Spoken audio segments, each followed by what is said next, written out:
All right, so tell me about, I know from your social media, you're happy with par on Instagram and all the places that I knew that you were like getting pumped and you were excited about going to the Northeast Disc Golf Expo. And a lot of people got excited once they saw the post about it. But tell us a little bit about when you first heard about it, what it was all about and what you had planned to encounter when you were getting there. Yeah, so back when I was actually vending at Worlds, I met Ben Kenny, who is, I guess, the founder of the Northeast Disc Golf Expo, and he had kind of dropped me a line, just telling me if I was interested in kind of checking it out this year. And I don't think I really even remembered until, maybe even after USDGC and I was back at home and he and I connected online. So I looked it up.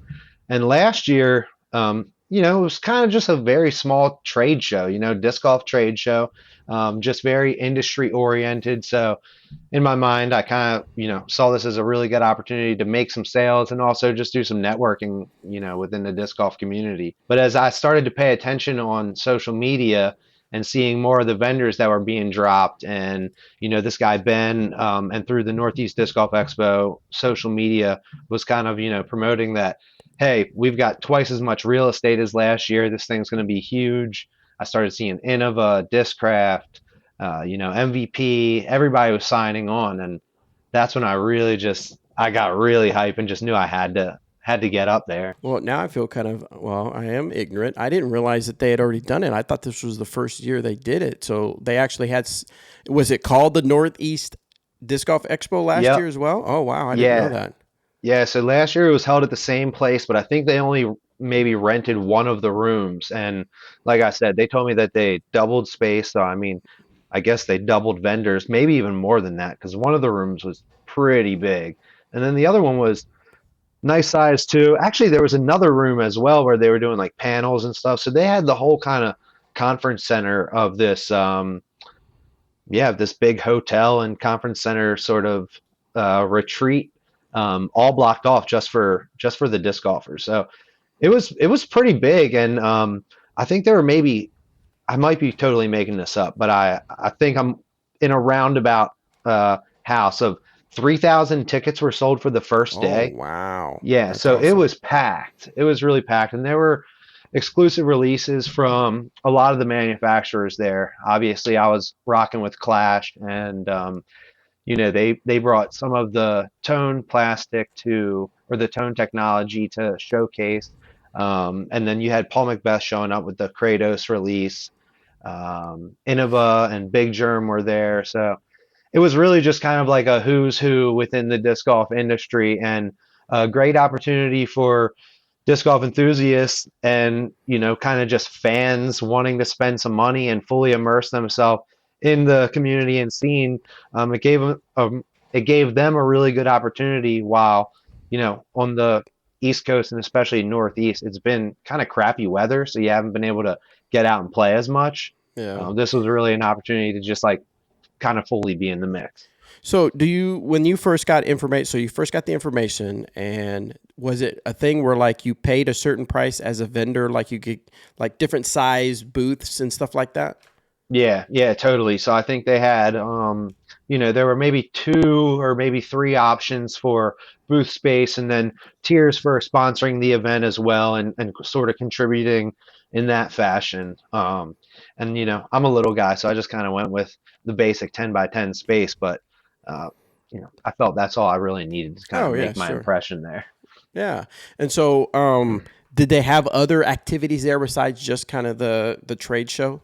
Yeah, so they had sort of like a separate room that was just for panels that they held sort of all day long. They had, Derek Skull with Gatekeeper Media sat in on a panel with Joseph Phillips from Another Round Disc Golf, and Robbie C. and the Nick and Matt show were there. And, some of those guys kind of spoke on disc golf media. And then, there was maybe some course design talk and Q&A with Simon. And yeah, so they had the panel room. And then there was a separate room where they actually had like life-size cutout of Simon with his Music City Open guitar. And they had the Music City Open guitar there on display. You could plug in and play. It was pretty Wow, cool. Yeah, it that's was pretty funny. I had cool. to get a picture with that. Now, if I remember, it was just Saturday and Sunday, right? It was just the 2 days, Yeah.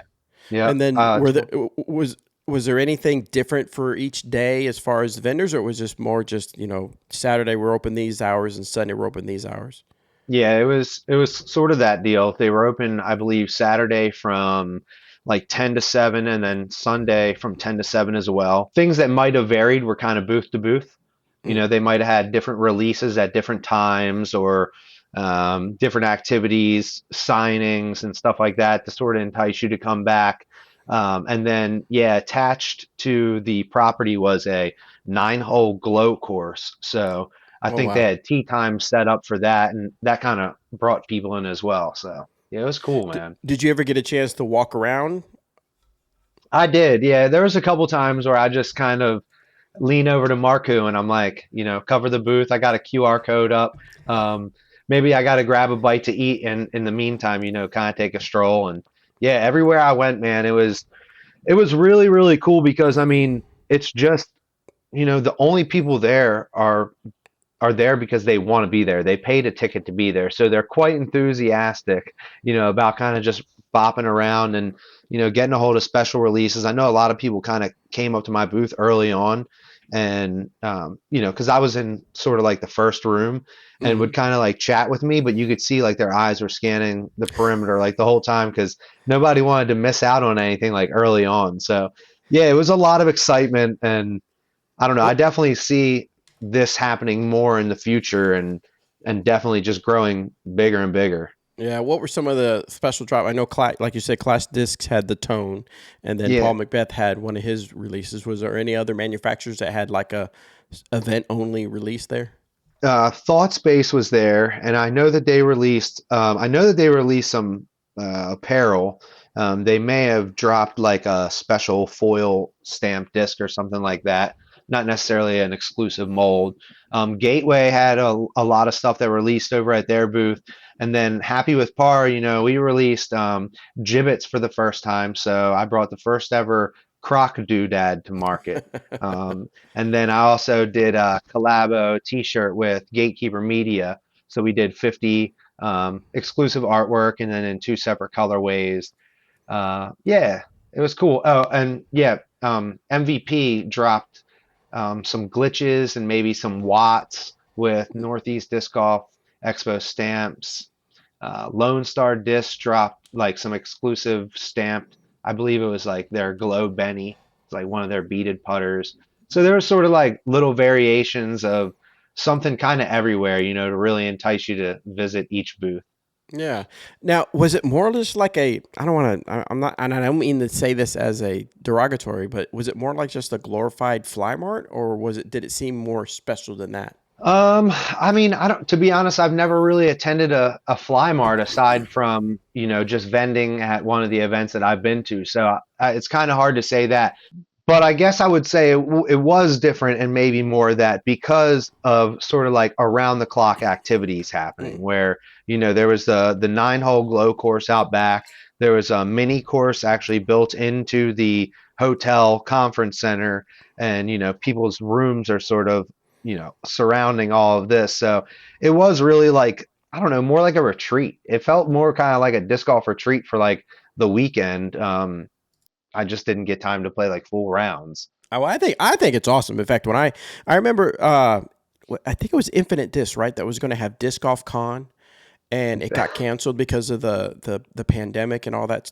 Things were Uh, happening, and so it kind of felt like, oh man, I want stuff like this to happen. So I was excited to see that it was being put on. It's interesting to find out that it's really the second year, but it's great that it's grown, and I would imagine next year it's going to be even bigger. But the whole prospect you mentioned earlier of it opening up in different parts of the United States or even the world.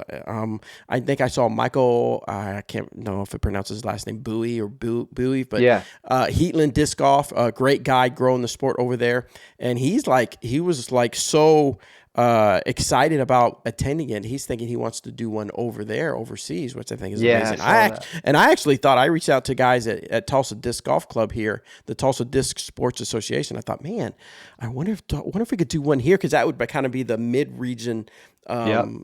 type of expo, and I was wondering if that would be even something viable to do here. But I think it's exciting. I think it's a definitely shows that the sport is growing, the fandom is growing, which people I'm sure excited about the releases and things like that. Oh, so one a question I had was, so do you feel that it was a worthwhile investment for you as a brand to attend something like this?